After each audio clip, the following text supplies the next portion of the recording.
Cycling along East Coast Park. It was a busy, crowded Saturday evening. Look at the number of bikes.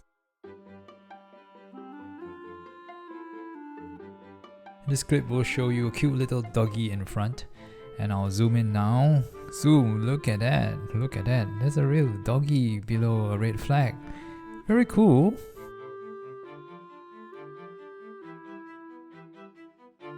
Very unusual to see this dog enjoying the wind, sitting on a bag or behind this three-wheel device the owner was cycling along, and almost like a little mini tricycle with rear view mirrors. Doggy.